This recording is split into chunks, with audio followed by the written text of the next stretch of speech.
అజయ్ నా మేనలుడు, నా కూతురికి భర్త అంటూ వసుంధర, మాధురి గురించి, ఇద్దరి మనవరాళ్ళ గురించి చెప్పి నా ఆస్తికి అజయ్ వారసుడు, అలాగే తన ఆస్తికి వారసుడు కావాలి.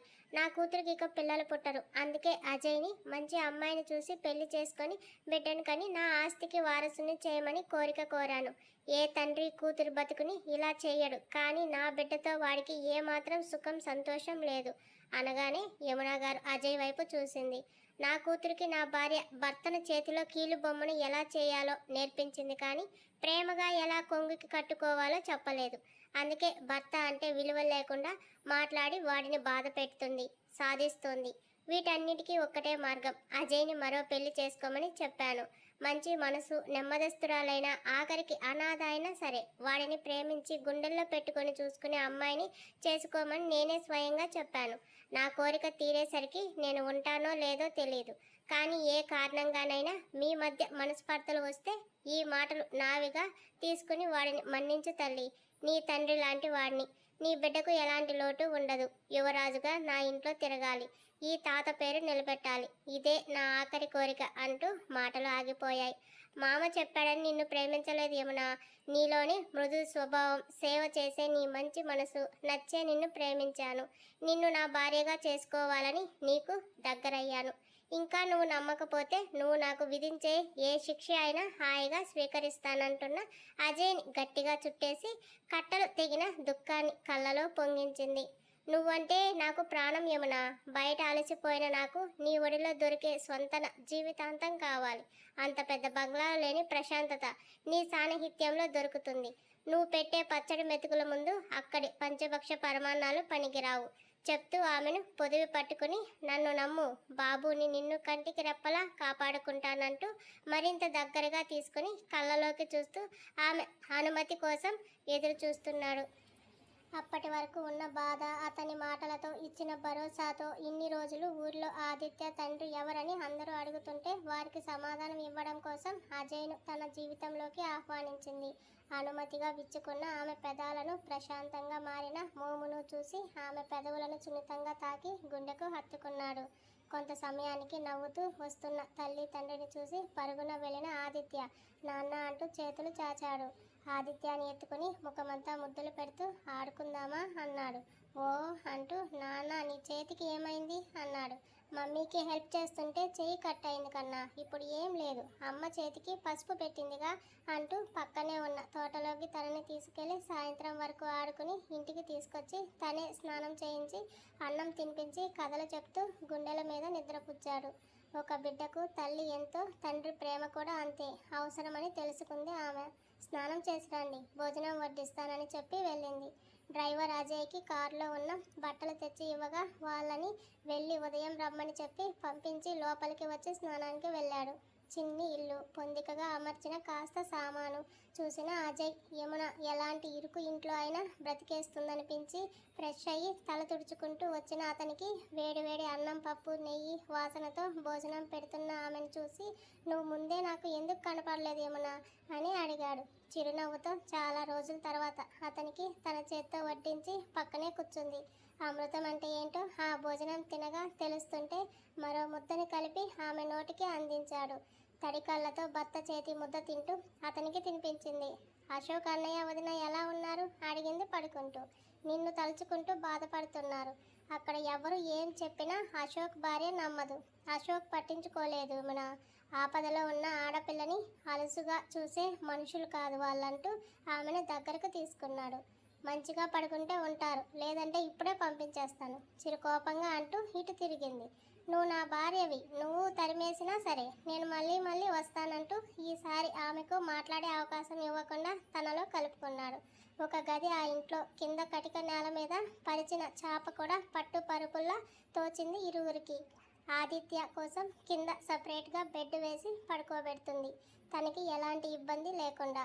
ప్రేమించుకున్న రెండు మనసులు తనువులుగా మారి మనస్ఫూర్తిగా ఒకరిలో ఒకరు కరిగి ఏ అర్ధరాత్రికో నిద్రకు ఉపక్రమించారు. ఇదంతా కలో నిజమో అన్న భ్రమలో ఉన్న యమున అజయ్ ఛాతి మీద తల పెట్టుకొని ఆలోచిస్తుండగా గనగన మోగింది అతని మొబైల్. అప్పుడే కళ్ళు మూతలు పడుతున్న అజయ్ని లేపడం ఇష్టం లేకపోయినా కదిపింది.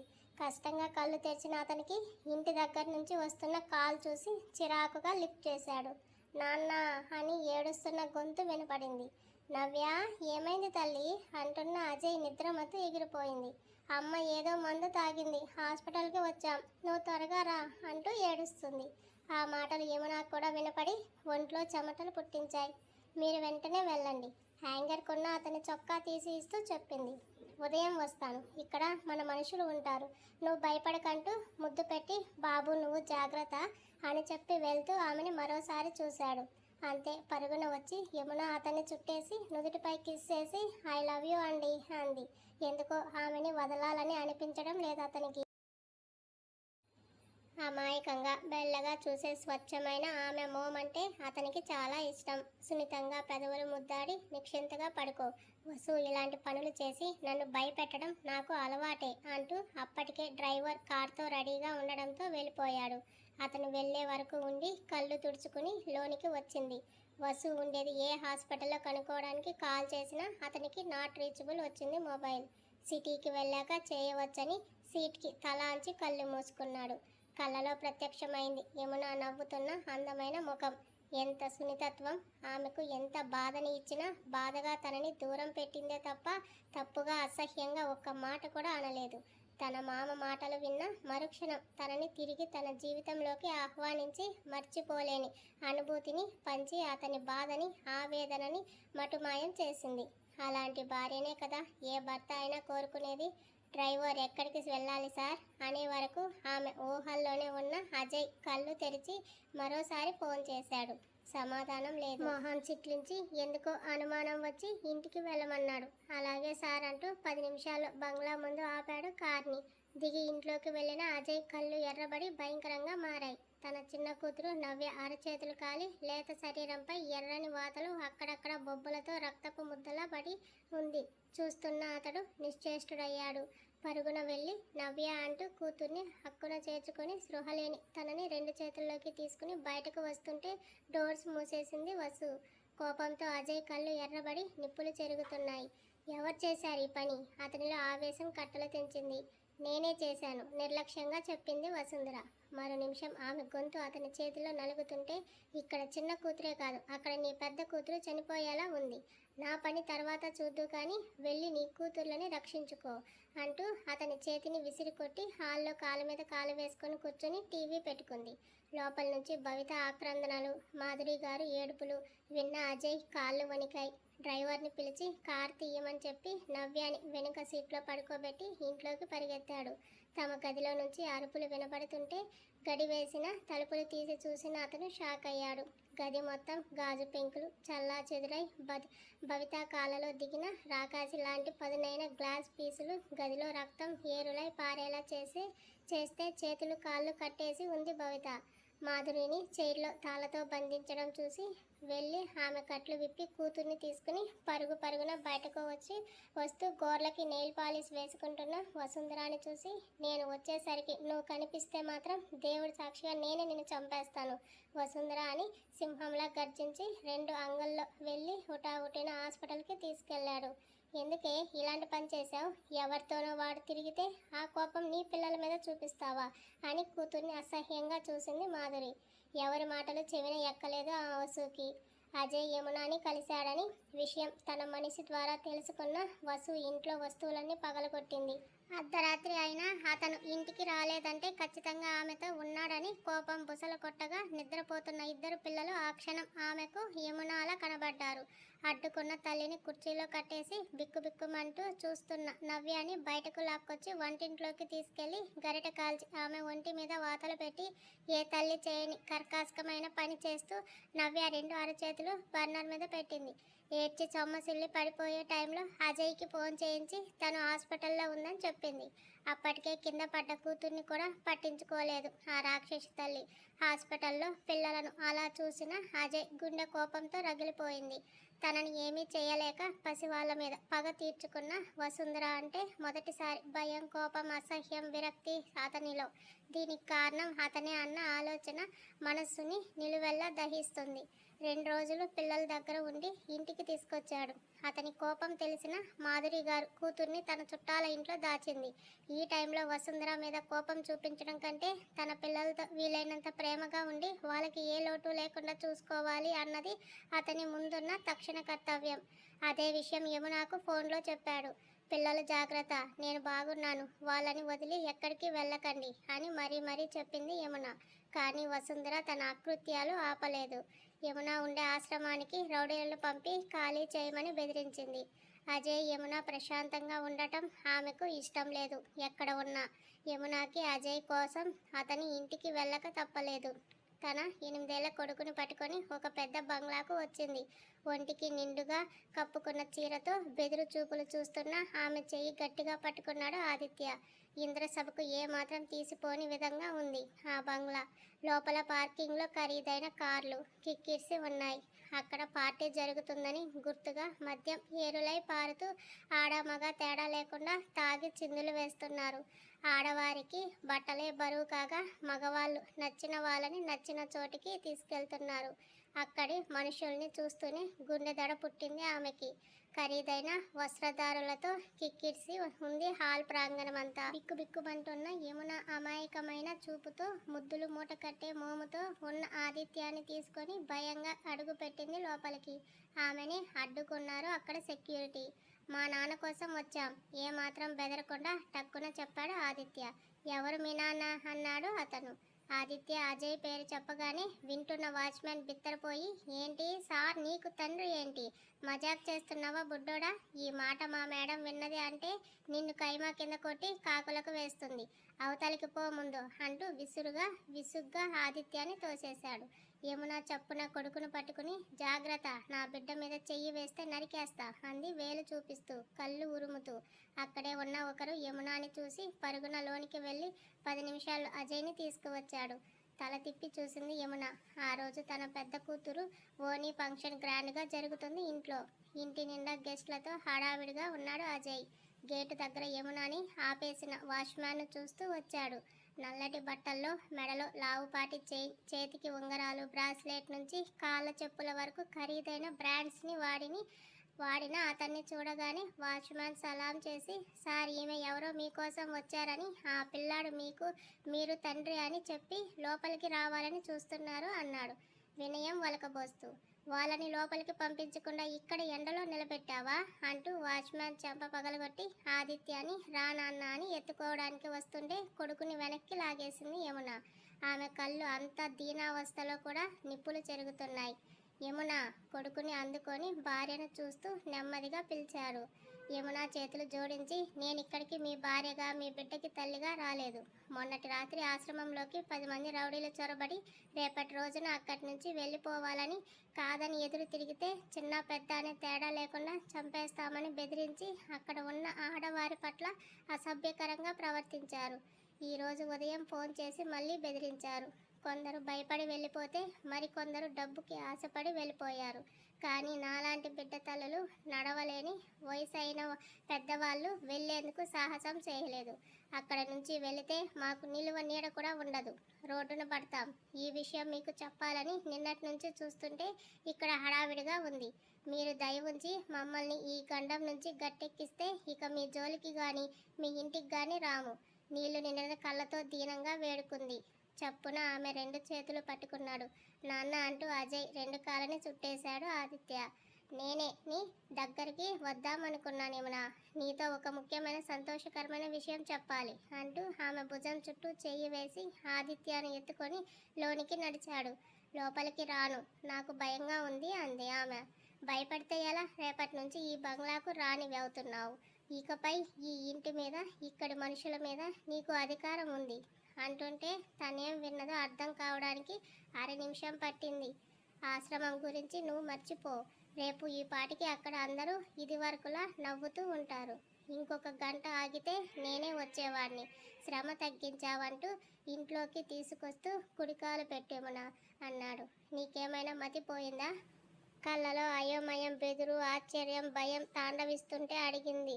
లేదు, ఇన్ని రోజులు లేని బుద్ధి ఇప్పుడు వచ్చిందంటూ తనే లోనికి తీసుకొచ్చాడు. సింహం ఉచ్చులోకి వచ్చిన జింక పిల్లలా ఉంది యమున పరిస్థితి. ఇకపై నువ్వు ఆదిత్య ఇక్కడే నాతోనే ఉంటారన్న అజయ్ మాటకి ఆమె గుండెల్లో బాంబులు పేలాయి. ఏమండి, ఏం చేస్తున్నారు మీరు అని భయంతో వణికే గొంతుతో అడుగుతున్న యమునాని సరాసరి ఫంక్షన్ జరుగుతూ అందరూ ఉన్న సెంటర్ హాల్లోకి తీసుకొచ్చేశాడు. కూతురికి ఫంక్షన్ కోసం వచ్చిన వసుంధరాని భవిత అసహ్యంగా చూస్తూ ఆమె చేసిన దాష్టికానికి విరిగిన మనసుతో మాట్లాడాలన్న విముఖత చూపిస్తుంటే సిగ్గు లేకుండా బతిమాలుతోంది. దీనికంతటికీ కారణం యమున, ఆమె కొడుకు ఆదిత్య అని వాళ్ళ కోసమే అజయ్ వెళ్ళిపోతుంటే బాధ తట్టుకోలేక తన సూసైడ్ అటెంప్ట్ చేసి ఆవేశంలో మీతో అలా ప్రవర్తించిందని మాధురి గారు అప్పటి వరకు మనవరాళ్ళిద్దరికీ నూరిపోసి కూతురు మీద సానుభూతిని, యమున ఆదిత్య మీద ద్వేషాన్ని నింపింది. భవిత యమున ఆదిత్యాల మీద కసిని, పగని, ద్వేషాన్ని పెంచుకుంది. తను ఎంతో ఇష్టపడే తన శరీరం అక్కడక్కడ తెగిన గాయాల మచ్చలతో అందవిహీనంగా మారడంతో ఆమెలో కోపం ఎక్కువయి వాళ్ళ మీద కసి తీర్చుకోవాలన్న వెర్రి కోరికని తెచ్చింది. భవిత మనస్తత్వం తెలిసిన వసుంధర ఆమె కోసం ఖరీదైన నగలు, బట్టలు, మేకప్ సామాన్ అంటూ అడిగింది అడిగినట్టు కొనిచ్చి భవితను తన దారిలోకి అప్పటికే తెచ్చుకుంది. ఇంకోసారి ఇలా చేస్తే నన్ను చంపే భవిత, నవ్య మీ నాన్న పక్కనే మాట్లాడుతుంది, నువ్వైనా నాకు తోడుగా ఉండమ్మా అని ప్రాధాయపడుతుండగా, మేడం అజయ్ సార్ మిమ్మల్ని తీసుకురమ్మన్నారని చెప్పింది మెయిడ్ వచ్చి. నన్న ఆమెలో ఆశ్చర్యం, పిల్లల మీద అరాచకం. తర్వాత అజయ్ తనని చూడటం, మాట్లాడటం మానేశాడు. అవును మేడం, సార్ ఒక ఆవిడని పట్టుకొని చిన్న బాబుని ఎత్తుకున్నాడని చెప్పగానే అమ్మ కూతురు ఇద్దరు మొహాలు చూసుకొని గబగబా కిందకు వెళ్ళేసరికి యమున ఆదిత్యాలను అతి దగ్గరగా హత్తుకుని కనిపించాడు. డైరెక్ట్గా ఇంట్లోకే వచ్చిన యమునాని చూసి వెర్రెత్తిపోయింది వసు. షాక్లో ఉంది మాధురి. వస్తున్న వసుంధరాని ఆమె కళ్ళలో కాటు వేయడానికి సిద్ధంగా ఉండే నాగుపాము పగని చూసిన యమున అజయ్ చేయి గట్టిగా పట్టుకుంది. ఆమె చేతిని పట్టుకొని, మీరందరూ ఇప్పుడు నేను చెప్పబోయే ముఖ్యమైన విషయం వినాలని కోరుకుంటున్నాను అనగానే అప్పటి వరకు కోలాహలంగా ఉన్న ప్రాంగణం అంతా పిన్ డ్రాప్ సైలెంట్ అయ్యింది. ఇక్కడ ఉన్న అందరిలో ఎంతమందికి నాకు మరో భార్య బిడ్డ ఉన్నారని తెలుసో నాకు తెలియదు, కానీ ఇప్పుడు మీ అందరి సమక్షంలో చెప్తున్నాను అంటూ యమునాని తన పక్కన చేర్చుకొని, ఈమె నేను తాళి కట్టిన భార్య యమున, అలాగే ఇదిగో ఈ బాబు నా కొడుకు, నా ఒక్కగానొక్క కొడుకు ఆదిత్య, నా తర్వాత వచ్చే వారసుడని పరిచయం చేయగానే కొందరు షాక్ అయితే మరికొందరు గట్టిగా చప్పట్లు కొడుతూ కంగ్రాట్స్ అజయ్ అన్నారు. ఈ విషయం చెప్పడానికే మీ పార్టీకి బ్రేక్ ఇచ్చాను, లెట్స్ ఎంజాయ్ ది పార్టీ అంటూ యమున పద మన గది చూపిస్తాను అంటూ ఆమెని లోపలికి తీసుకొస్తుంటే, అజయ్ నువ్వు ఏం చేస్తున్నావో తెలుసా నీకు అని రంకె వేసింది మాధురి గారు. యమునాని అందరిలో భార్యని పరిచయం చేయడంతో వసుంధర కొయ్యలా బిగుసుకుంది. అప్పటికే అత్తని పట్టించుకోకుండా శిలలా ఉన్న యమునాని తీసుకుని 2వ ఫ్లోర్లో ఉన్న తన పర్సనల్ బెడ్రూమ్కి తీసుకెళ్లాడు. తమ ఆశ్రమంలో సగం ఉన్న ఆ గదిని, అందులో ఉన్న ఖరీదైన ఫర్నిచర్ని కొత్త లోకంలోకి వచ్చినట్టు ఉన్న యమునాని చూసి, ఇదే మన గది, ఇకపై ఇంట్లో నీకు అధికారం ఉంది యమున అంటూ పనావిడని పిలిపించి పిల్లల్ని తీసుకుని రమ్మన్నాడు. 2 నిమిషాల్లో వచ్చారు భవిత, నవ్య. వెనకే వసుంధర, మాధురి. నవ్య భవిత ఇదిగో మీ తమ్ముడు అంటూ ఆదిత్య మీ పెద్దక్క చిన్నక్క అంటూ పరిచయం చేశాడు. నాన్న నాకు తమ్ముడు ఉన్నాడని ఎప్పుడు చెప్పలేదు నువ్వని అయోమయంగా అడిగిన నవ్యతో, ఇప్పుడు చెప్పానుగా బంగారం అంటూ, తమ్ముడిని నువ్వు బాగా చూసుకోవాలి, తనతో ఆడుకోవాలి, స్కూల్కి తీసుకెళ్ళాలి సరేనా అన్నాడు. ఓ అంటూ ఆదిత్య ఇలా రా అని పిలిచింది. నవ్వుతూ వెళ్తున్న ఆదిత్యాని లాగి బయటకు తోసేసింది వసుంధర. అమ్మ అన్న ఆదిత్య కేక వింటూ పరుగున వెళ్ళిన యమునకి పక్కనే ఉన్న డ్రెస్సింగ్ టేబుల్ అంచు తగిలి లేత నుదురు చిట్లి రక్తం కళ్ళబడింది.